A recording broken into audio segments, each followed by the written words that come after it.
This is Dr. Brooke Hanneman, Director of the Banners Program at McNeese State University in Lake Charles, Louisiana. I'm honored to introduce the 2025 Mcleod Lecture. This 90-minute program, Two Governors Getting Results Against the Odds, features former governors Charlie Baker, Republican of Massachusetts, and John Bel Edwards, Democrat of Louisiana, who served overlapping terms, each leading with a legislature controlled by the opposite party. Moderated by the Advocate's editorial director Stephanie Grace, the conversation explores bipartisan leadership, crisis governance, and lessons from their time in office. The governors also reflect on democracy, public service, and offer advice to future leaders. Today, Baker serves as president of the NCAA, and Edwards practices law with Fishman Haygood, focusing on renewable energy. The Mcleod Lecture Series, presented with the McNeese Banners Program, honors the late Bill Mcleod of Lake Charles. His 30-year career in public service included roles as a state representative, reformer in the Young Turks, state senator, and district judge in Southwest Louisiana. The Mcleod Lecture Series was launched in 2004 to carry forward his legacy. It highlights Louisiana politics and promotes good governance and civic leadership. The broader initiative also includes the Southwest Louisiana Legislative Archives, student stipends, and professorships at McNeese. And now, here is moderator Stephanie Grace to begin the discussion. My name is Stephanie Grace. I'm really excited to be here with, I have to say, governors of the two states that I have called home longest. I grew up in Needham, Massachusetts, which is the same town that Governor Baker grew up in. We did not know each other, and I had the... She's a lot younger than I yes. am. Yeah. And I got to pester Governor Edwards for his entire term as a journalist. So I wanted to start by talking about partisanship, because that, I think, is going to be the theme of what we're talking about tonight. We have a Republican governor who was very successful in a blue state, a Democratic governor who was very successful in a red state, and I think a lot of us would like to get back to a place where we can, work towards common purpose and not be so associated with our own teams, and have common goals, But it seems like things are going in the opposite direction now, all over in Washington and also in a lot of states. You two, I have to say, you were both successful, but it arguably would have been easier for you if you were a Democrat and you were a Republican, given that you had the majority of voters in your states were those things, and also the majority in the legislature. So to me, a really interesting question is, why are you a Republican? Why are you a Democrat? What does it mean to you to be a member of those parties? Well, so my dad was a Republican. My mom was a Democrat. They used to debate the issues at our dinner table on Sundays, and I used to have friends who'd come over just to watch. And basically, if you were going to sit at the table, you had to play. And but my parents weren't fighting; they were just having a conversation. And so I grew up with this perspective that two people I love most, right? My mother and my father didn't vote for the same people. They agreed sometimes, didn't agree a lot of times. But I never thought it was a contest or a fight. I thought it was a discussion. And I think I landed on the Republican side because I came of age as a voter in 1980 when Ronald Reagan ran against Jimmy Carter, and Reagan was my candidate of choice in that election. And then over the years, I got involved in state politics and supported a number of Republican candidates, including two governors I worked for in their cabinets, in Bill Weld and Paul Cellucci in the 90s. So but there was plenty of other opinions in my house growing up. And Massachusetts does have this tradition of Republican governors, Mitt Romney too, yep.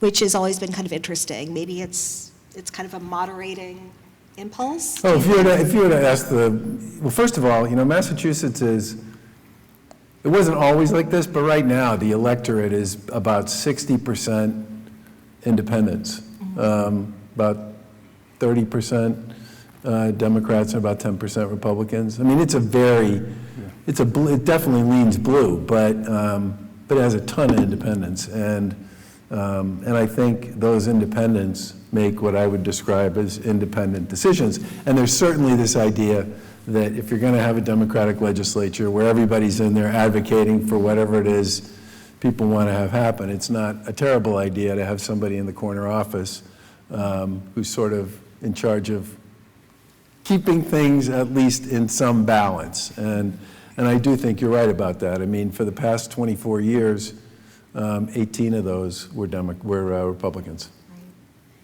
And Governor Edwards, I actually asked you that years ago, I remember. I don't know if your answer would be the same. Well, I don't remember that question or that answer, but my answer generally is the same, and like Governor Baker, it has a lot to do with my parents. My dad was a sheriff, like his dad and his grandfather and his great-grandfather. And my mother was a charity hospital nurse. And they were both very much Democrats. I mean, that just wasn't debated at all. Now, held some positions that were a bit inconsistent, on some of the life issues and some other things, but very much Democrat. And I will tell you that in their living room for everyone to see, for example, was a picture of President Obama signing the Affordable Care Act. My mother was that moved because she had cared for people at a charity hospital here in Louisiana who didn't have insurance, and the poorest of the poor here in Louisiana. She just thought that in the United States of America, the idea that we would have that many people without health insurance and access to health care, preventative health. And she knew, because she worked in an emergency room, that people in Louisiana were accessing what should be routine care through the emergency room, which is the most costly, least affordable way to do it, right? And you cannot manage care that way. And all of that kind of sums it up is I believe that there is a role for government to play to improve people's lives.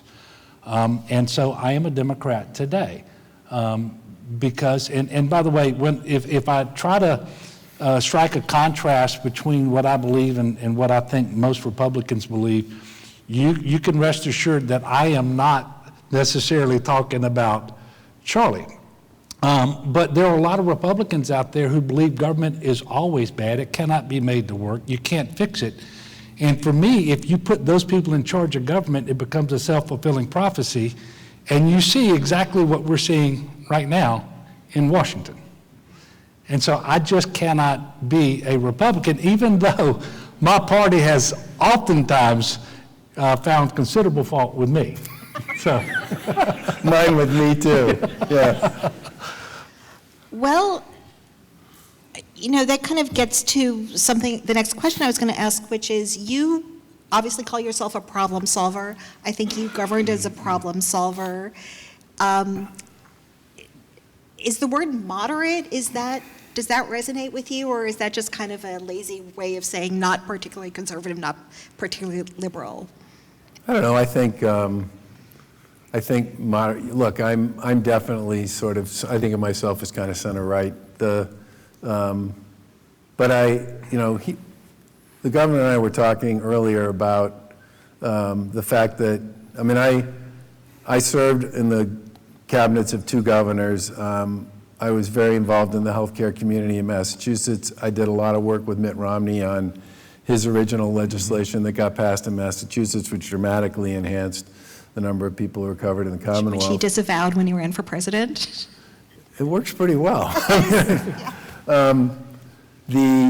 So I knew a ton of people based on my time in and around state government and in and around healthcare. And I had real relationships. I had professional relationships, personal relationships. I worked with a lot of these people on all kinds of issues over the years. And I didn't really, they might have been a Republican or a Democrat, but I didn't really look at them that way. I looked at them as the person that I knew, who to some extent was a member of a party, but was also somebody I'd worked on this, or that. And we were talking, relationships in this business, and I actually think this is one of the places where state and local government have a little bit of an edge over the federal government, because it's easier and I think more traditional to have relationships, personal ones, with a lot of the people you work with in state and local government because of proximity. You're just around each other all the time. And that makes a big difference in my mind in terms of how we got stuff done. Yeah. And so whether I'm a moderate, I think in a high altitude kind of a way, and as shorthand, I think that label fits okay, but I really find the labels that are attached to people today to be very misleading. And so I would much rather people ask me, how do you feel about this particular issue? I'll give you an answer. And then on that issue, you may say I'm conservative, you may say I'm liberal, you may say I'm moderate. And at the end of the day, that's why I think the moderate thing may work. But, I agree with Charlie. Personal relationships make all the difference in the world. And it is still the case in Louisiana that you can have good personal relationships with people of the other party who are in office, and for example, maybe they were in the Senate or the House or another statewide elected official, and that really, really helps to get things done. And the biggest impediment to personal relationships with people of the other party is if you ever develop contempt for people just because they were in the other party. If you have contempt for somebody, you have no interest in sitting down with them. You don't care what they think. You don't really want their support for what you're trying to do.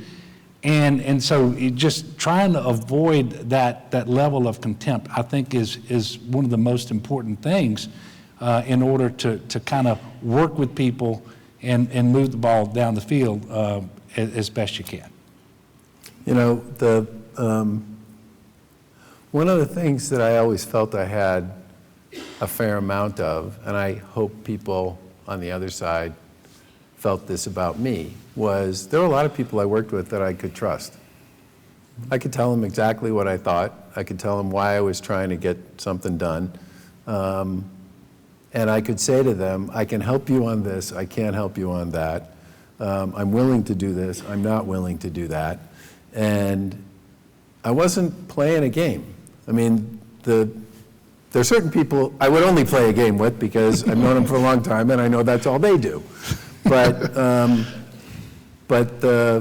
if you want somebody to help you do something hard, okay, that's challenging and difficult in the public square, if you don't trust the people you're trying to do this with, your chances of success are not going to be very high. Mm-hmm.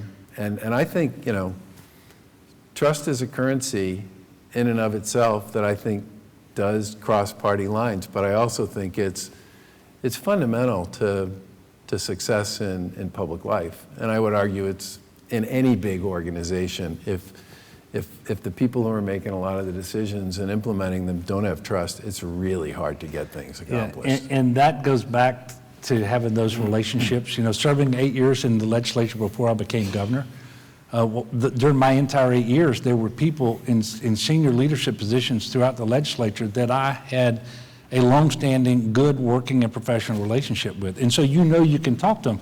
And at the end of the day, they may still oppose what you're trying to do. But you can talk to them and know that you don't have to kind of hide the ball, and they're not going to hide the ball. And so I think Governor Baker is exactly right on the trust issue. So, I saw this with you. You've told me earlier you think this happened with you too, that there were people who did not want to work with you, perhaps because of the partisanship issue, because they didn't want to give you a victory, somebody of the other party. how common was that? How did you deal with it? Well, I mean, it did happen from time to time. At the end of the day, considering, that the whole time I was governor, the Republican Party had a majority in the House and the Senate, and for the second term, it was a supermajority. I'm very comfortable and happy about what we were actually able to do, all of it on a bipartisan basis. But knowing that some of those folks would feel like they needed to go home at the end of the session and brag about not just what we had accomplished, but what they voted against, I would give them things that I was for, and by the way, I was really for them, but I knew they wouldn't pass, to give them things to vote against so that they could turn around and vote for some things that were going to be possible. And there are a number of examples of that, because, but there were people, however, that it didn't matter whether, and they were always in the minority, and never enough to control a single issue. But it didn't matter if they thought something was good for the state. If I proposed it and if it was going to happen on my watch, they would just as soon it not happen. And those are the people that you really just can't spend a lot of time with, because you're never going to win them over. And the time you would spend with them trying is time that you're not spending with those people that you might be able to influence. And so over my period of time in office, I got a little better at figuring out who those folks were. And we were able to maneuver around them for the most part. Was minimum wage, that's something you campaigned on and proposed every year, I believe, and never got out of committee? Was that something you kind of knew? Yeah. I know you supported it, but you kind of knew that was going to be a no vote? Yeah, look, it just so happens I don't think $7.25 is an adequate minimum wage. Yeah. I know, and I don't think anybody in their right mind thinks that's an adequate minimum wage.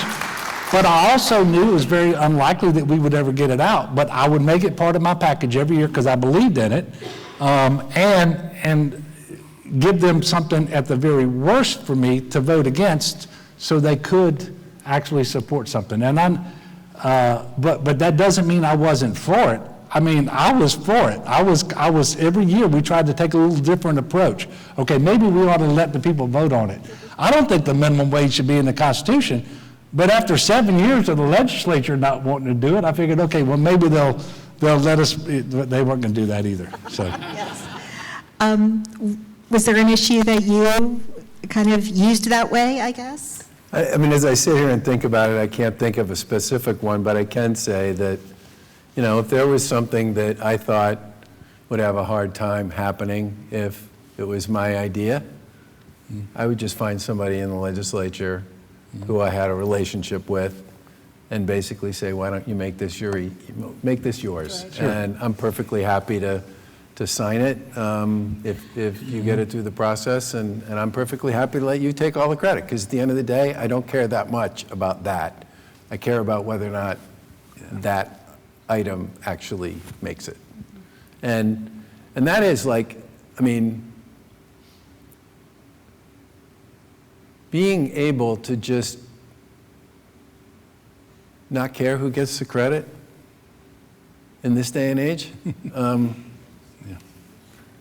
it's a little unusual, but it seems to work, Absolutely. So very early, you both served terms, but very early in your tenures, you had similar incidents, it sounds like. Extreme weather. We had the floods in Baton Rouge, and we had massive snowstorms, and you kind of established, it sounds like you kind of established your leadership style, or almost your kind of leadership relationship with the public through those events. And I wonder if you would talk about that a little. Were you thinking that at the time? Were you, how do you get people to trust you, to not be angry when they're really in a very difficult situation? So I got sworn in on January 4th, I think, and one of my first press conferences, around January 20th, we filed our budget for the next legislative session. And one of the questions I got asked at the press conference was, did you put enough money in the budget for snow removal? And I said, it's 50 degrees outside. There's no snow on the ground. It's almost the end of January. I think we'll be fine. And then on January 28th, it started snowing, and it snowed for 30 days in a row. The sun did not come up. The temperature didn't get above 25. We really thought, the Yankees had won the World Series, and it was freezing over, and that was that. And we, our approach to that was every single day, we were on TV talking about what was going on 3 times a day. We get up, be at either at the main, in the middle of Massachusetts, there's they call it a bunker, but it's basically an emergency center where, all the folks who work on emergencies go. The federal agencies go, the state agencies go, the utilities are there. I mean, it's kind of command center. And you do a press conference first thing in the morning, you do another one in the middle of the day, and another one at the end of the day. And we did everything we could to give people guidance on what we were doing and why we were doing it. And we brought in a lot of others who were part of these efforts to talk as well. And the one thing people said afterwards was they appreciated the fact that we were talking 3 times a day about it. But they also said, and this gets back to the who gets the credit thing, they also said they really appreciated that we had all kinds of people in, local folks who could talk to particular communities where we were having particular problems and stuff like that. And we didn't make it seem like it was about us. We made it seem like it was about all the people we're working with. And one of the, I remember I was watching the news one night at 11 o'clock, the 11 o'clock news, and they had a story on it about the fact that Fitchburg, which is a community and mid-sized community in the middle of Massachusetts, very hilly, right, was having a terrible time. They couldn't get the plows up the streets. And because they couldn't get the plows up the streets, nobody could pick up trash or do anything. And people were really, no one could get out, no one could go to the store, blah, blah, blah, blah, blah. And so I texted the mayor, whose number I had, because this is one of the other things, I'm a big believer in direct connect between elected officials. I mean, staff is great, but, I like direct connect. Every mayor, every city manager, every school board chair, they all have my phone number and the lieutenant governor's phone number. And if they couldn't get to one of our cabinet secretaries, they could get to us. And all our cabinet secretaries knew they could get to us and knew the first thing that would happen when they got to us is we would call them up and say, come on, your job is to respond to these people. But in any event, I texted the mayor and I said, do you need some front-end loaders and some backhoes to get that stuff out? And she said, that would be amazing. And we had them there at 6 in the morning. And so the next day's story, as a follow-up to that night's story, was that we had, machinery on the ground to clean up all the stuff that was going on that they couldn't deal with in their community. And, if people see their government actually responding quickly and aggressively to the problems that are there and not creating some reason for why we couldn't fix it, it helps you build, it helped us make a first impression, I guess is what I would say. Governor Edwards? Yeah, so similar situation. It wasn't snow, but the precipitation was rain. And you may remember that in March of 2016, so I'd been governor for all of 3 months or 2 months, and it had a afternoon thunderstorm that came in and it just didn't stop raining for several days. And it wasn't a named storm. It wasn't anything that had been forecasted in advance. It was very, very difficult. It was actually in April, not March. But similar things. That was my first disaster. It became a major federal disaster declaration. By the time I left office, we had 23 of those. FEMA brought down a special presentation for me because they don't think any governor had ever had 23 major federal disaster declarations before. But I think Governor Baker is exactly right. You just do the very best you can to communicate effectively.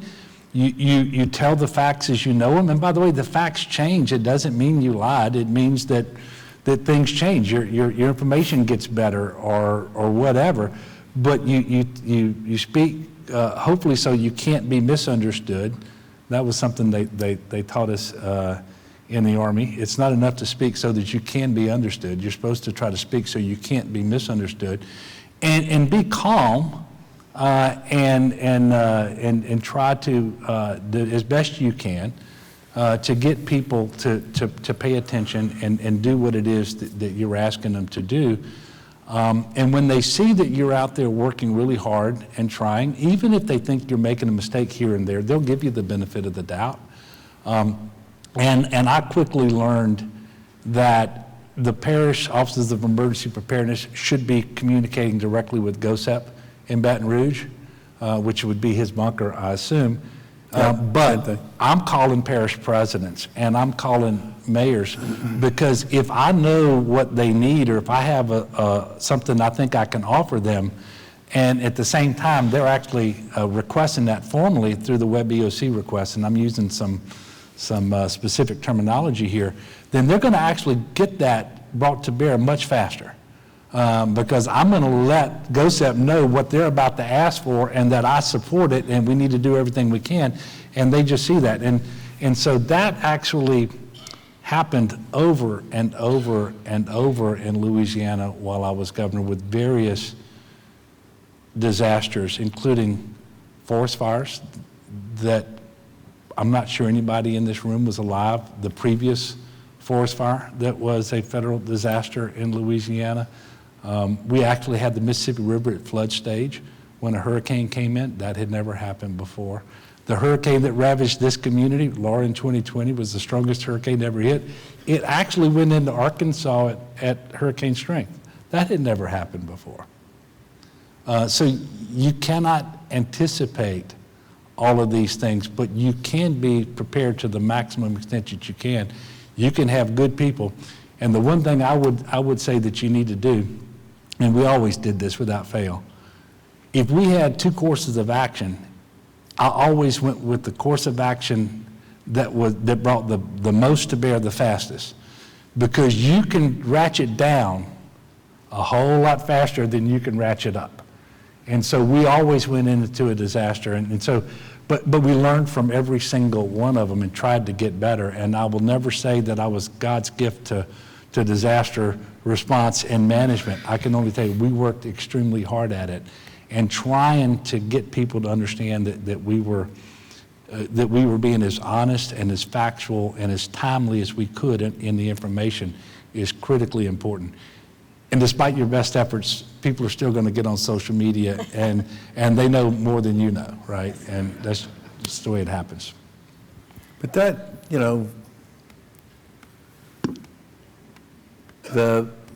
one of the things I like the most about state and local government, having done both, is you really have the capacity to throw your body at something. Like, I'm sitting there listening to you talk about this, and I'm thinking about some of the stuff we had that happened down on the Cape right before. They had some bomb tornadoes go through there right before the tourism season started. Mm. So they were really worried about that. The lieutenant governor and I, and all kinds of people just descended on the place and went nuts for 10 days. And I think that was probably the part of the job. If someone was, I'm just thinking of this now, but one of the things I really liked about being a governor was you felt at times like you could get your arms around things and you could see them get better. And it was fulfilling in the context of a job where a lot of times, you feel like you can't make enough beds fast enough. But people in that community would come out, and you didn't know them. No, they may not have voted for you, but they're thanking you for being there and bringing those resources and making their lives better. Yeah. And that is why you serve. That is, but you don't get that every day while you're Yeah. But when you get it, it is priceless. It is absolutely priceless. Yeah. And it's so different from Washington, it feels like everyone's in their bunker, but also there are no expectations that they're going to do anything. But when you're a governor, people expect you to do this, right? Yeah, You get judged on what you do. Absolutely. yeah, and that is very true. And, I don't think any one initiative, any one program, anything really, at the end of the day, turns on any one person in Congress, because there are 534 others. And something's going to pass or not based on the totality of the votes cast and so forth. But when you're governor, there's only one. And at the end of the day, if something happens or it doesn't happen, you get held accountable for that. And I ran for governor because I knew I would prefer that to being one of 144 members of the legislature. And look, I love being in the legislature, it's important. But at the time that I ran, I just didn't feel like I could influence things that were critically important to me, like, for example, supporting higher education, which had been cut by my predecessor more than any other state in the nation had cut higher education. And by the way, one of the first things I was able to do was get Blade Morris to be the chairman of the Education Committee. And something we do here that I'm not sure that is other states. Blade is There's a lot of things you guys do that are different than other states. Blade is a dear friend. He is a Republican, and when the president of the Senate came to see me, we talked about committee assignments, and I asked him to put Blade Morris as the chairman of education, because I knew that was the reason I ran. I wanted to make the biggest possible difference. And what a champion you have for Sewella and McNeese and Blade Morris. And I hope Blade is still here to hear that. It's funny you say that. I'm not going to name names on this one because I'm just not. But there are places and spaces in government, at least at the state level. I can't speak so much. I don't understand the Fed government. I don't think enough to know this. But there are a lot of places and spaces where people take certain positions as a stepping stone to the next one that they want. And if that happens enough times in a row, really bad things start to happen in those entities, because they don't have anybody there who's thinking long term, and they don't have anybody working there who thinks that person is going to be around for very long either. And I can remember in a couple of instances that involved higher education where I went hunting for someone who wasn't going to be a 1 year, 2 year on to the next thing. I wanted someone who was going to be like in it, and that this was not a pivot to something else. It was what they wanted. And both of them, one of them's still there, and one of them served basically my entire term. And having people in those roles who aren't thinking about them as the thing, thinking about the next thing they're going to do, but really are going to just get in and do the work. In higher education in particular, that really makes a difference. So I completely empathize with, I got somebody in mind here, and they're going to go in and they are going to throw themselves at it. You both overlapped with 3 different administrations, presidential administrations. And I'm curious, Obama, so that would be Obama, the first Trump term, and the Biden term. I'm curious, how much of a difference does it make for a governor who's in the White House, which party's in the White House? Were some easier to work with than others?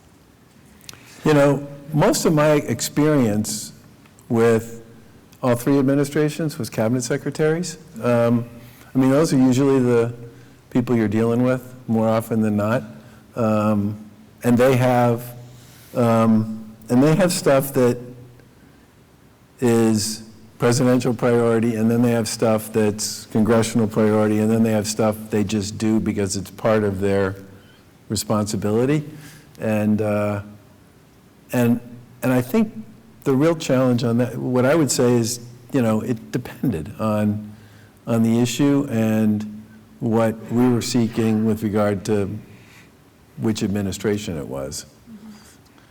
Yeah, no, I agree. I told Charlie earlier today, I viewed my job as governor to have the best possible working relationship with the president, no matter who he or she was, or no matter what party they might belong to, because I didn't think I could do the best job as governor if I didn't have that relationship. And a state like Louisiana, we are going to be calling on the federal government more often than a lot of states, especially because of disasters and so forth. And just like it helps to have a good relationship with members of the legislature, having a good, harmonious, respectful relationship with the president is good too. And I always did that. And there were some policy disagreements I had with all three, but you all never heard me on TV or on the radio taking gratuitous shots at the president, or if I expressed some disagreement, I was going to do it in a respectful way, because I just think that is really important. And by the way, I really believe that the political discourse has grown way too coarse in our country overall, and I never wanted to behave that way, not just to the president, but to others either. And I made a decision early on that most people really don't want to see in Baton Rouge what they were seeing coming out of Washington.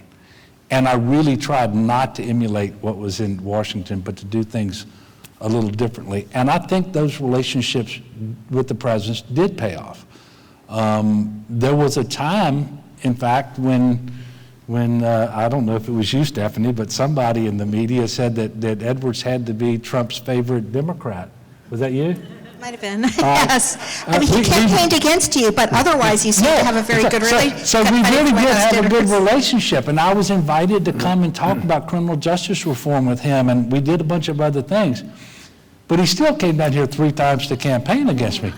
And if y'all will remember, I was a communist, gun-stealing, third trimester abortionist when he came down here. Well, I knew the people of Louisiana knew me better than that, and I was telling Charlie, my less than 3-point re-election victory for me, more gratifying than the 12-point election victory that I had the first time because of all of that. You know, But even with that, though, I still had to work with President Trump for that next year. And we went right back to that same relationship we had before he came down here 3 times.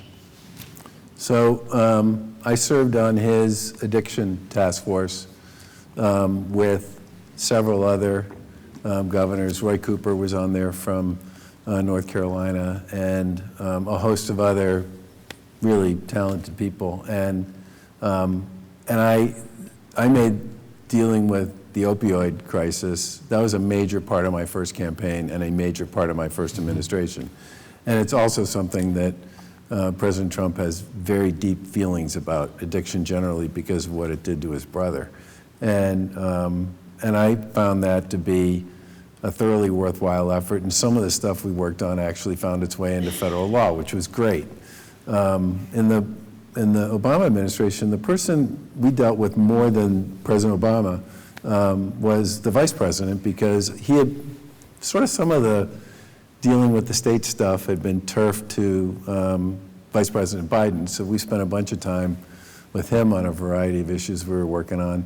And then we had good working relationships with a bunch of the cabinet secretaries that we were working with. We've been working on an extension of our rapid transit system for several years, and there was an appropriation for it, but at the federal level, the way a lot of this stuff works is the feds wildly, on the legislative side, typically over-appropriate, and then the executive gets to make the decision about what gets funded and what doesn't. And they funded $1 billion of federal support for that transportation project. This was the Trump administration. And under the Biden administration, obviously, I spent a ton of time, as I'm sure you did as well, dealing with all the folks who were working on COVID, Sure. which was sort of out of the White House, but also, I mean, there was a huge role for the National Guard in all of those issues around how stuff got distributed. And I agree with you. I think the last thing anybody needs when you're trying to get work done that's really important to your state is to, you know, turn it into theater. I mean, there's just, that is totally not worth it. I just want to remind people that we are taking questions. If you have, there's a student, I think, who is going to be collecting them, so collecting cards, so put your hands up. I can't, there she is. She's over there. Okay. You mentioned COVID, and I wanted to get to that because I understand you two work closely on that. Well, tell us about kind of your relationship. Let's start there, because you met, I guess, through the National Governors Association. How did you kind of become, how did this beautiful friendship start?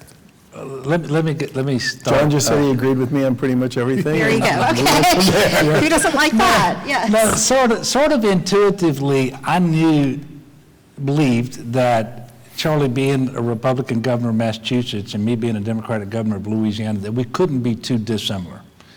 And I knew that some of the challenges that I would have were challenges that he had. And so you do get to know the various governors, and you know, it's like any other group of people. There's some people you're drawn to and some people that you're not for whatever reason. And I'm not talking about party, but just different personalities or whatever. But Charlie was one of those people that when we assembled, if he was gonna make a statement or ask a question, he wasn't doing it to hear himself speak. He was doing it because he genuinely had a question he needed answered, or he had something that he thought was really important. And I really appreciated that. And then as we faced common challenges, there were times, and look, COVID was so hard. I'm just going to tell you, there was not a plan in our desk drawer to deal with a pandemic. And it was so hard. But there were times when Governor Baker and I would talk on the phone after the governors had just had their conference with the White House Coronavirus Task Force to kind of compare notes and see. And there were some things that he did that we emulated. I will tell you one thing, that several weeks or a couple of months after the vaccine became available, we were not using our entire allocation. Despite our very best efforts, we weren't. Massachusetts using all of theirs and had excess demand. And so we worked out an agreement where we would send a piece of our allocation to Massachusetts, knowing that if at any time in Louisiana the demand outstripped the supply, that we would get those doses back from Massachusetts. But those are the sorts of things you got to trust. That's called trust. Yeah, right there. You have to trust. Could you all imagine what would have happened had we sent those doses out, and then all of a sudden we really did need them, and I had to explain to people why the full allocation wasn't available in Louisiana? But I also knew that it's the nature of a pandemic. The more people who were vaccinated the fastest, the better off we would all be, and it made no sense for those doses to sit in ultra cold storage in Louisiana unused. I just, first of all, he's a very smart man, okay? Let's just start with that. And Thank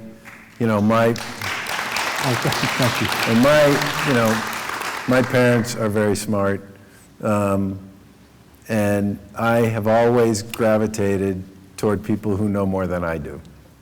I mean, if you look at a lot of the people who worked in my administration, if you look at a lot of the people who I tend to choose to hire to work with me, they are almost always smarter than I am.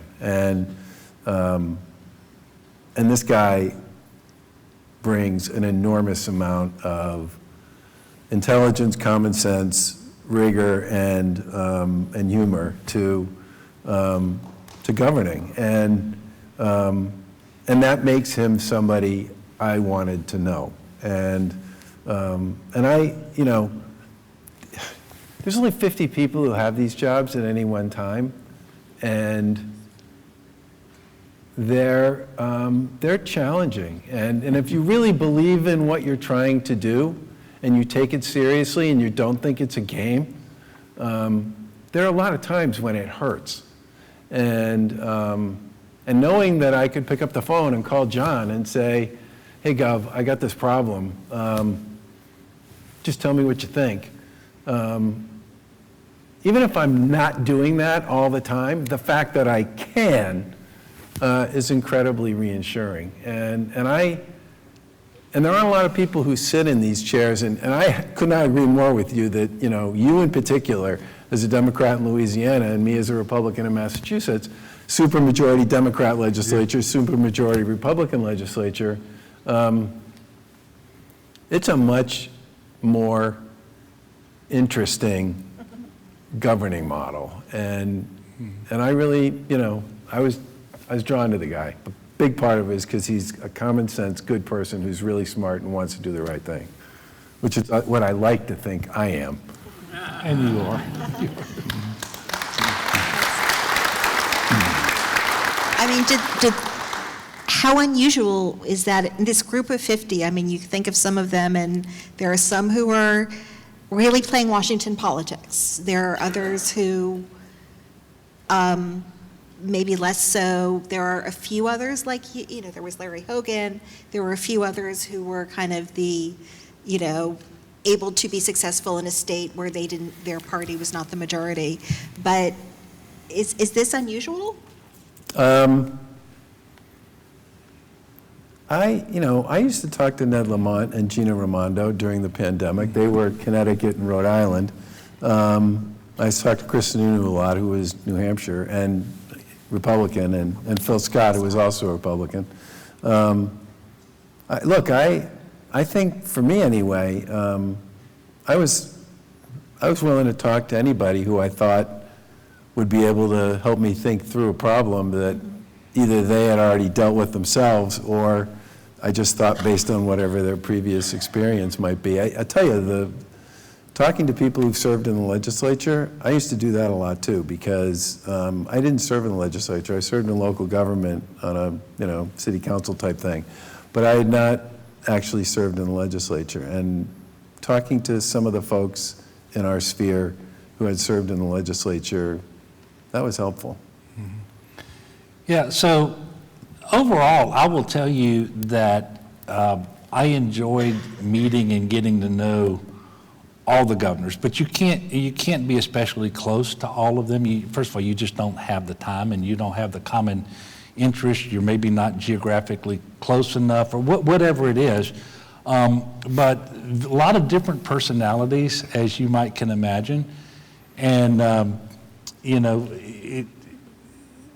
I found that big state governors could be particularly hard to have a really close relationship with, and maybe because they were big state governors, they were just busier than I was. And that was irrespective of party, by the way. So if you think Florida, California, Texas, New York, it was just difficult. But other than that, I will tell you that and by the way, I don't dislike any of those people either, but the NGA, really, the National Governors Association, gave us a forum to meet and get to know one another, and really served a useful purpose, I thought. And I really got a chance to know, of course, our neighbors, Phil Bryant in Mississippi. Asa Hutchinson and I became very, very good friends. We're still very good friends today. So I liked the governors, and there was something about each one of them that I could learn from, but there was just some of them you just weren't going to get an opportunity to cultivate a tremendously close relationship. So I hear that you hosted Governor Baker, who is now head of the NCAA, had never been to an SEC game until you got involved. Tell us about that. Well, It's such a shame to have lived so long.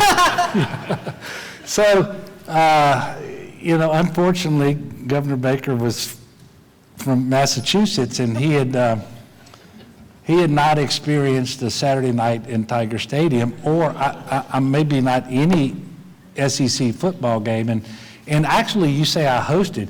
He put the trip together himself, but he let me know he was coming down. And on the Friday night before, he and Lauren were nice enough to come to the governor's mansion and have, I call it supper, he'd call it dinner, at the governor's mansion. And then the next day, next night, he watched LSU beat Ole Miss, and a very good football game. That was an undefeated Ole Miss team, too. Which made it especially nice.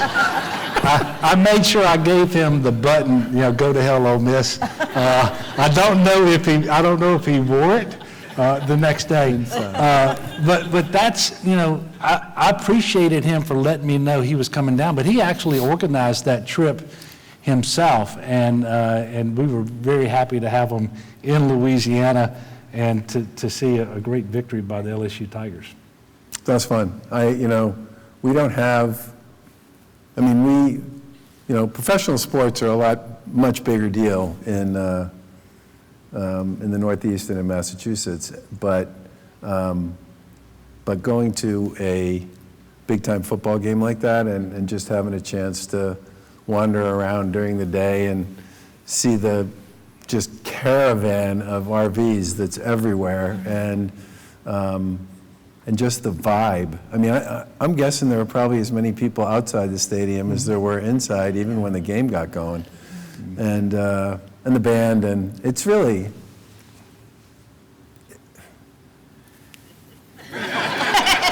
It's great. And I know now he had no inkling that he would be the president of the NCAA when he came down to enjoy that experience. He didn't know. But I also know that he genuinely loves college sports and college student athletes. And so it is a perfect fit for him. Maybe a harder job than being governor of Massachusetts. I'm not sure why he did it, but I'm glad you did it. Is it? It's more complicated because, the biggest advantage I had was similar to yours, which is in the governor's job, which is I knew a lot of the people. And I knew which ones I could trust. I just knew all of that because I'd been around the space for years. By the time I got elected, I lost the first time I ran, so that didn't happen to you, John. I got elected in 2014, but I served in 2 governor's cabinets in the 90s and was still very much involved all the way through. So, the NCAA, I kind of walked in cold. It was not a universe that I was familiar with. I met with all 97 conferences in about my first 150 days. I continue to meet with them myself personally, directly every year. I've tried pretty hard to catch up, but some of the benefit of having hung around the hoop for a bunch of years in government just puts you in a very different position in terms of what you can believe, trust, understand, appreciate, the history of how a lot of issues have played themselves out. I was playing catch up on all that stuff, and that does make it a more complicated job. And the fact that it's 50 states and 1,100 schools that are very different. It's probably, and there's just so much there, Well, we're just glad it wasn't Alabama, I guess.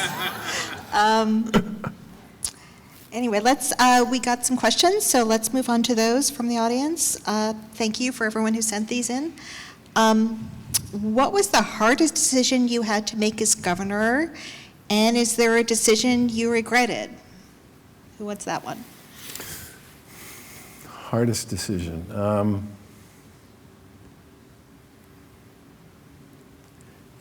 I think a lot of the decisions we made during COVID would be right up there as hard decisions. I pushed pretty hard to get schools open sooner than I think people were comfortable getting them open. And I didn't really win that one until after a lot of arm wrestling that took place over the course of a fairly long period of time. I wish I had that one back, and I'd figured out some way to get schools open sooner. They were open in Europe. We eventually got to the point where we created the capacity to literally test every teacher and every kid once a week, and to get pretty fast turnaround on all those tests so that everybody would have some idea about anybody who had COVID. And that's when we were able to sort of get everybody back. But that was a little bit into 21, and I wish to God I could have got them back sooner than that. Was the obstacle mostly union opposition? Yeah, or? pretty much. Yeah, okay. Yeah, for me, the toughest decision that I made was in my first year as governor. For those of you who don't remember, it was a very challenging time. The budget deficit when I became governor in January of 2016, we were $1 billion general fund short to close out the year June 30th. And for the year that started July 1st, we were $2 billion short. And so I needed to work with the legislature to find a way to raise revenue, because I did not run on continuing cuts, not to higher education or anything else. I really wanted to stabilize our state. And I'm not a particular fan of the sales tax. By its nature, it's regressive. But at the end of the day, you need a 2/3 vote. A clear majority of the people in the legislature had run the year before and got elected saying they would never raise any kind of tax.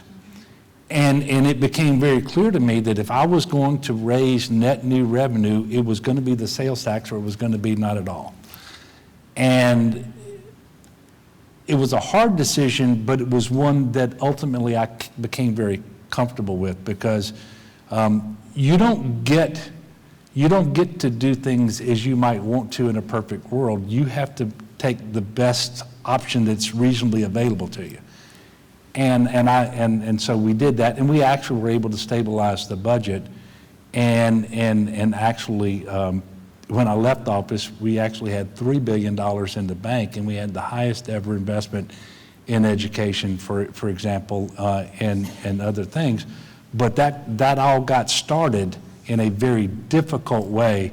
And if y'all remember, I just kept calling special session after special session after special session to get something done. But that one was tough for me. And the last point made it a little easier because we do, at the state level, exempt groceries, pharmaceuticals, and residential utilities from the state sales tax. So a little less regressive than perhaps in other places. But that was probably the hardest thing that I had to do. And I did it in my first year. By the way, the best and easiest thing I did as governor was on my first day when I expanded Medicaid. And so y'all probably wondered, what did I do for the rest of the 8 years, right? Because the easiest thing, the best thing, the hardest thing, it was all in the first few months for me. We have a question about the possibility of FEMA being dismantled under this new administration and the effect that has on the state. Like, what, from the point of view of a governor, are you concerned about that? Yeah, so I saw the commission came out, and by the way, I was very happy that Mark Cooper was put on the commission, and he was my chief of staff for 7 of the 8 years, a Republican. He had worked emergency disaster work for Walmart, and before that he had actually served as the director of GOSEP for a portion of Governor Jindal's term. And so I was very happy to see him, but I was very troubled by the fact that there's not even an attempt for a bipartisan group to be assembled. And if you read the president's tweet where he announced the creation of this task force, it strongly suggests that that the ultimate decisions have already been made, and the task force is being assembled to ratify that approach. I hope I'm wrong, because I can just tell you there are things that states cannot do for themselves to prepare for and respond to the really big disasters like 2020 that happened here. I want y'all to remember what that was like. This was just several months after COVID started, the worst part of COVID. Nobody in the world had been vaccinated at that point. You couldn't do communal shelters. So we had 20,000 people in hotel rooms across the state of Louisiana. The damage here, we're still recovering from, and so forth. Y'all know what that's like. The idea that you don't have a federal partner leaning into that with you beforehand and on the ground with you in a robust way immediately after is very, very troubling to me. So I hope they can figure out a way. Look, if there's two things the federal government ought to do, it ought to provide for the common defense, and it ought to help you with respect to disasters, especially when disasters are happening more frequently and they're more frequently severe. And so I'm not terribly hopeful, but I'm prayerful. How's that? I mean, I think the relationship between state government and federal government is a constant source of conversation. It goes on all the time. And as somebody who served in 2 administrations in the 90s and then came back as governor in 2014, I was kind of surprised by how many things the states used to do kind of on their own that we were now sort of program managers for the feds on. The feds had moved in a big way into education, environmental policy, even public safety, and that was a little jarring to the guy who'd been away for a while. Rip Van Winkle kind of woke up and was like, wow. I think what I would say about this one is I'm a big believer in, there are only 2 times in Massachusetts history when the state code of regulation has gone through a thorough review, and that was when I was the Secretary of Administration and Finance in the mid-1990s, and we rewrote the code and got rid of about 1/3 of it and simplified another 1/3 of it and brought a lot of it into what I would call the end of the 20th century. The second time was when I got elected governor, and it was one of the first things we did because nobody did it in between. It was 20 years, right? So I'm a big believer that, all this stuff needs to get rehashed and reconsidered. And I, like you, I hope this task force takes the responsibility seriously, because I certainly believe that clarifying and sort of thinking about what the role of local FEMA is, right? I mean, there's FEMA offices all over the country, okay, that sometimes work okay with local and state governments and sometimes don't, and also sometimes don't work very well with the folks in Washington either. So I would start with the premise that I think that's a worthwhile endeavor. But I agree with you. I hope that the answer on this hasn't already been preconceived, and that they take it seriously as an opportunity to. I mean, FEMA's kind of operated the same way for as long as I can remember. No, I agree, but the Stafford Act hasn't changed in a meaningful way.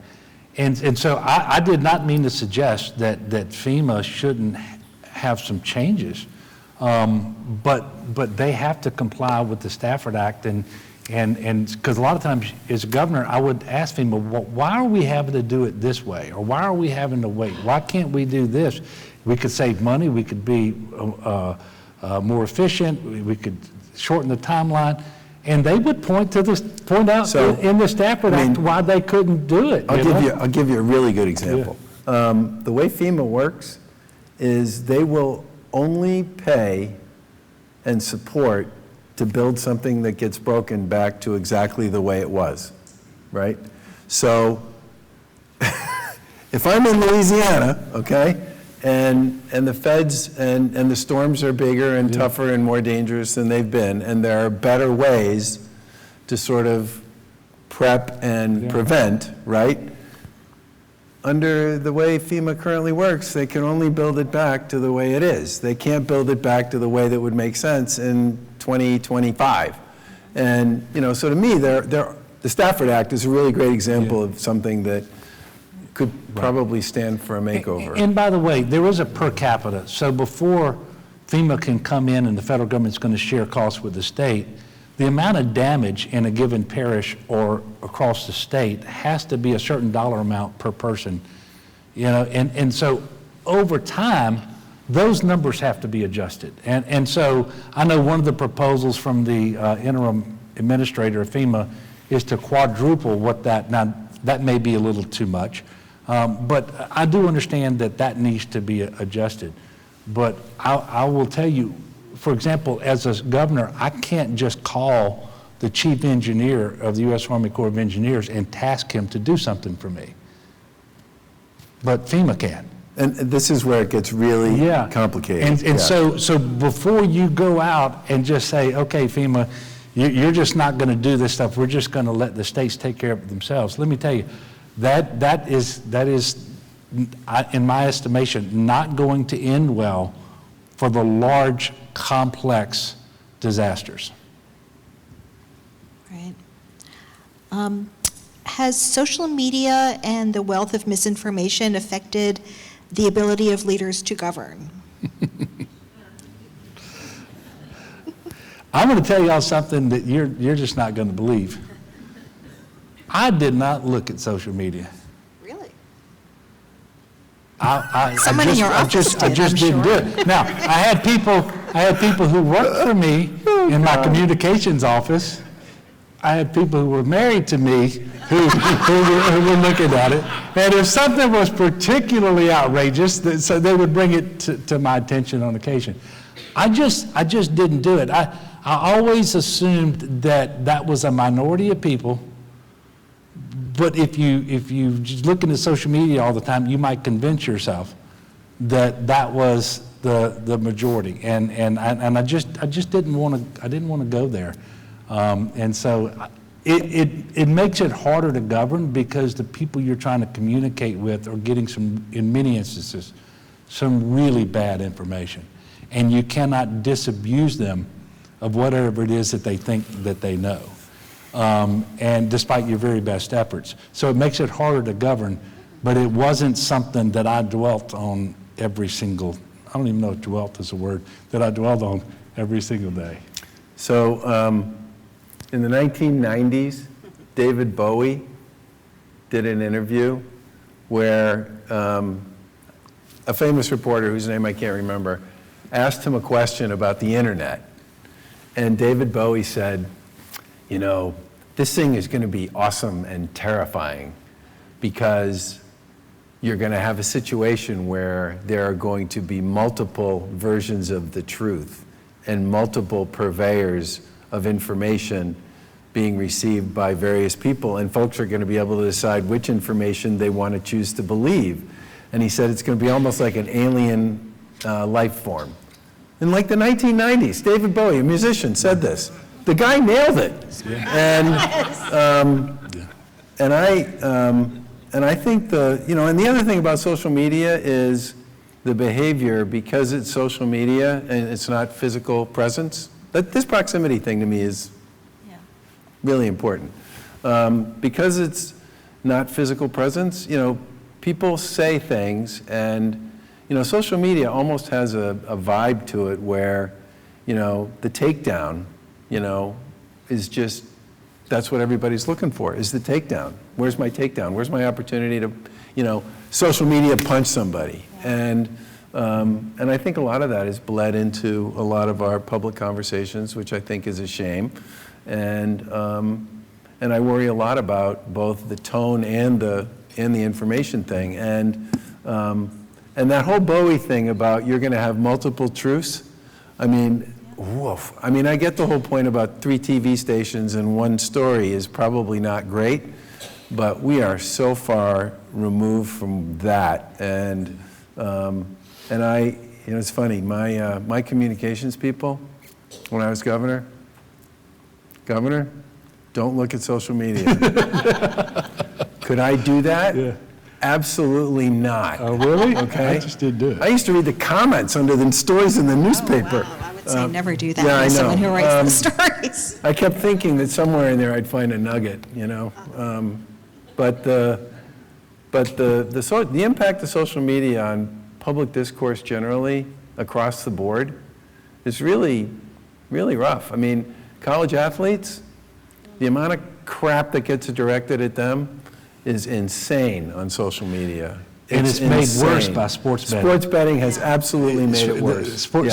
Sports bettors get on there and say the nastiest things about these 19, 20, 21-year-old young men and women, and it is just ridiculous. And I guess some people who aren't betting on the game do that too, but it has gotten much worse. It has gotten much worse since sports betting started.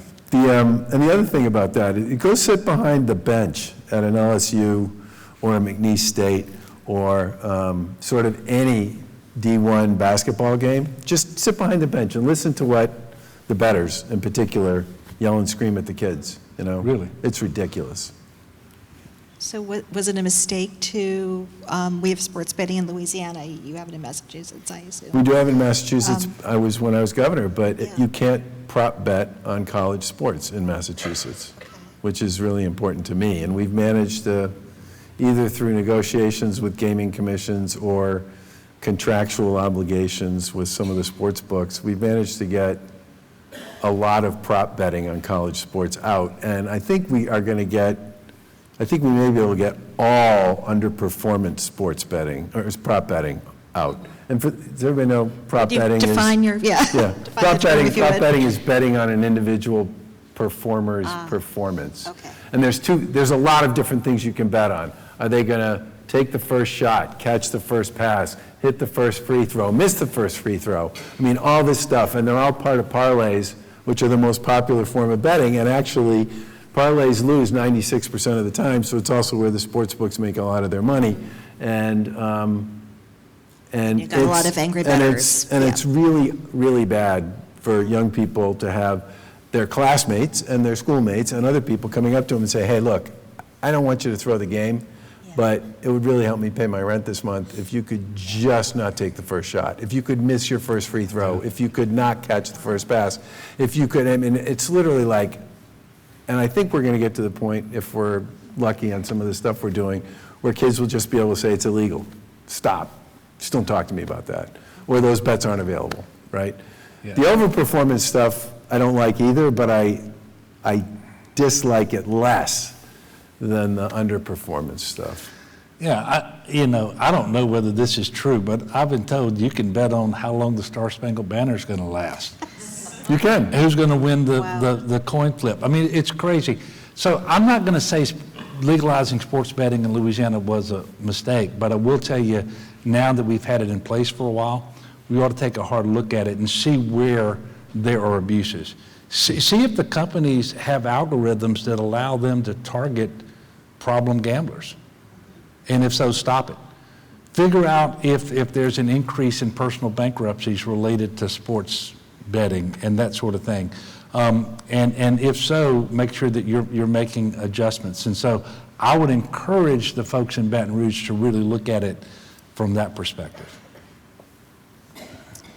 I think it's like, I mean, everything should get a look every 5 to 10 years, right? Mm-hmm. Like the rule book, Sure. the code of regulations. As the divide between Republicans and Democrats has grown so deep, do you feel like you could be elected in your respective states today? And could you be as successful as you were then? I mean, as you mentioned, Governor Edwards, you were a popular, successful governor, and your winning percentage dropped quite a bit when somebody who said the name Trump a lot ran against you. Yeah. Well, Charlie was talking about the history of Massachusetts. You can go back to Edwin Edwards in 1972, and every Democratic governor has been replaced by a Republican governor who was replaced by a Democratic governor who was replaced by a Republican governor. Is that right? Yeah, but now there was one caveat there. Buddy Roemer was elected as a Democrat to succeed Edwin, and he switched to Republican. But so that has happened, and I'm not going to sit here today and say it couldn't happen again. I think it very well could. It sort of depends on when the current governor leaves and what his popularity is and what particular problems or opportunities are out there and so forth. Do I think I could win again? It wouldn't be assured, but yeah, I think I could. But to be successful, you've got to have a legislature you can work with. And because of the second iteration, or maybe the third, or whatever it is now, of term limits, there are a lot of legislators that I don't have that personal relationship with. I have no doubt it would be more difficult for me were I to be governor with this legislature than it was during the 8 years that I served. I think I can really only speak to Massachusetts. I can't, because it's the state I know best. I do think at the local and state level, the issues people care about are a little less partisan. And, how you feel like your community's doing, how you feel like your schools are doing, how you feel like your economy's doing. Can you actually buy a house and afford to live in the places and spaces you'd want to live in? Do you feel like your community is safe? I mean, I don't really think of those as being, they're not foreign policy type stuff. It's much more meat and potatoes. Is the brand, is the Republican brand in Massachusetts, the Democratic brand here, so? You got to build your brand, okay? Yeah. I mean, people really wanted me to run for the Senate against Elizabeth Warren, and they wanted me to run for the Senate against Ed Markey, because in a poll, I beat them both, right? But that's because I have a brand that's built on a certain set of things that the people of Massachusetts, I think, like. And one of them, to get back to something you said earlier, is I don't take the cheese a lot. I just try to get the stuff done that needs to get done. And I think most people in most places like that. So in Louisiana, it's pretty clear to me a Democrat couldn't win statewide running for governor or any other office if they took the national party platform for the most recent presidential election and said, this is what I'm running on. It is also clear to me that would be true in Massachusetts too. Yeah, but it's clear to me that a Republican in Louisiana can win doing exactly that with the Republican platform. So there is a disadvantage for a Democrat, but it is not insurmountable depending on what the biggest issues of the day are and who else is in the race and so forth. I will tell you, and you mentioned the Senate thing, I do believe in Louisiana and in a number of states, the partisanship comes into play more in a federal election than in a state election. And I've seen it with really good friends of mine. Steve Bullock was a very successful, popular Montana governor. He couldn't win a Senate election in a Republican state. He was a Democrat. He's a pretty conservative Democrat, yeah, too. he was. And in Maryland, Larry Hogan was a tremendously successful, popular Republican governor in a Democratic state. He ran for the Senate. He could not win. And I really think that same sort of thing is true in Louisiana. And look, you vote for somebody to go to Washington to either support or oppose the president, depending on what your particular perspective is. But whoever it is that you vote for governor, there's only going to be one of them, and that person has to get things done. And I really believe there is a difference, and not among everybody, but among enough voters in Louisiana and these other states that it is just easier to be elected to the highest state office than it is to be elected to the Senate if you're of the party that is not in the majority. I agree 100% with that. Do you feel like the states are moving more in that direction, more in the direction of party trumps all in terms of how voters view politicians? You know, it seems to me that that's the case. If you just look, there were certain states that were going to file 2 lawsuits a week against Biden when he was president, and now the other states are filing 2 lawsuits a week against Trump. It just sort of seems to be the way things are going. I think it's unfortunate. I really do believe it is unfortunate. Because I still believe, and I can't prove this, but I believe that there is a center in American politics, and even in Louisiana, that is not happy with the far left or the far right. And even though Louisiana may be right of center, it is not right of right. And so there is an ability, I think, for people to govern that way, but you don't get attention. If you're not the most extreme person on any given issue, you are not given any airtime. And so people just keep moving further and further in the polar opposite directions, and it is not good for our country. And it is also why I think you're seeing us going back and forth with each election cycle, is because there are enough voters in the middle that get disenchanted with whoever is being extreme today, and so they vote for the other side only to become disenchanted with them, and we go back, that's what's playing And out. we're seeing that presidentially. We're in our third, we had 2 one-term presidents most recently. Yeah. Before we wrap up, let me ask you something positive, I guess, to leave our audience with. What advice would you give to people hoping to go into public service who look at what you were able to do and want to emulate that in this environment, I guess? Well, so I ran 3 times. As I said, I lost the first time, and most people thought I lost a race I could win.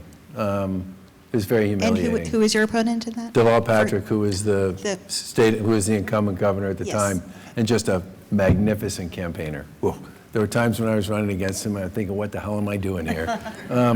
But I had a lot of friends and colleagues, and I did afterwards I went and had breakfast and lunch with a lot of the media that covered the race and said, what'd I do wrong? I went and talked to a lot of the talking heads, same question. There were plenty of people who were happy to tell me all the things I did wrong. My God. But there was one guy in particular that I talked to, who's a friend of mine, who's a really good salesman, and he said, you spend too much time with your customers and not enough time with your prospects. And I thought about that, and he was right. I campaigned for the most part in places where I was pretty sure I was going to win because I was comfortable. I didn't campaign in a lot of places where I wasn't going to win. And when my wife Lauren and I talked about running a second time and taking a chance on just being a 2-time loser for the rest of my life, we made a decision that if we ran the second time, we were going to campaign everywhere, including in a lot of places where Republicans just get crushed. And you know what? It made me a way better candidate. And I had a lot of people who literally would look at me and they'd go, never seen a Republican before here. You don't look that bad. Sound kind of reasonable. You even said a couple things I kind of sort of agree with. And basically what happened on Election Day was we won by the smallest margin in state history. It didn't get announced until the next day. And we won the places we thought we were going to win by exactly what we thought we were going to win them by, but we lost the places by less than we lost them by the last time, and that was how we won. And then when we ran for re-election, we got the most number of votes ever. But the point here is I am a better person and a better executive, and I know I was a better governor because I got in front of a whole bunch of people whose life experiences were completely different than mine, and the stories they had to tell were completely different than anything I'd heard before. A lot of the work I did in addiction came from this, and vocational technical education too, which we put a ton of money into. And I really do think that the bigger thing I worry about is not so much people not talking to each other, that's one thing, but what people are doing is they're missing opportunities by not hearing from a lot of people who don't have the same life experience that they have, who could tell them things that would make them much better at their day job. And I'm sure that all those conversations I have with all those conferences I talk to and I listen to has made me a better NCAA president, the new guy who really had to learn like from the fire hose to get good at this. And the big concern I have is the more we go like this, right, social media, whatever it might be, people are going to miss big opportunities to do good things for the people they represent, that they would be happy about, that they would be happy that they got done. And I feel like a huge part of our success as our administration was, you know, we were eyes and ears open everywhere all the time. And a lot of that, honest to God, is not partisan. Right. Yeah. You know, it's just not. Yeah, no, look, I couldn't agree more with what you just said. I encourage people to run for office, because if politics gets so nasty that good people don't run, then necessarily you end up with people who are not good in office. And we need good people to run, and we need good people to serve. And I agree with Charlie. He spoke to a tremendous group of student athletes here at McNeese State University today. And I know it was a sort of conversation, the dialogue that will help him be a better NCAA president. Elected officials have to do the same thing too, and you've got to go listen to the people who likely aren't going to vote for you. You might actually change a few of them, but when you are elected, especially to a position like governor, you are not just the governor of the people who voted for you. You are the governor of the state. And by the way, that next hurricane, that next disaster, that next whatever it is, may be in a place where just about everybody voted for you or everybody didn't vote for you. But if they sense that you handled that disaster differently because of that, then shame on you, because you just can't do that. And I think having good people, I am so proud of the people who served in my administration. We really looked like the state of Louisiana. Men, women, black, white, and Republican, Democrat. My commissioner of administration was a Republican. My chief of staff was a Republican. And I will tell you, I was very proud to have a cabinet that looked like the state of Louisiana. And I will never say that aspiring to diversity, have diverse representation is a bad thing. Because if everybody's sitting around the table, trying to figure out what is most important in Louisiana at this moment, what are our biggest challenges, what are our biggest opportunities, and then what are we going to do about them? If everybody looks like me, and I have nothing against white males, I happen to be one, but if everybody looks like me, there will be challenges that we never even think about, and there will be solutions we never contemplate. And so diversity is a good thing. And if you aspire to the opposite of diversity, I think that is a bad thing. Well, I think we're about out of time, so that was a fantastic way to end this. Thank you so much, Governor. By the way, thank you to the Mcleod family. Yes. And to Paul Hart Miller and the McNeese State University. Thank you so much for being here. How about a big round of applause for our panel? Great job, Charlie. So much fun. You did good. Thank you very much. Thank you for your service to our great state. Thank you for everything you do. Governor Baker, thank you for taking time and come and get us a stimulating Yep, talk. that's So great. again, thank you so much to the Mcleod family. You're all over in here, and for what you've done. I think this was a stimulating conversation. Hopefully we move forward and figure out how to move our state in a more civil way and begin to work that way. So again, thank you for being at our McNeese State University. We cannot thank you enough. Great day. Thank you. Appreciate you. Thank you. It was really fun. I know you're tired.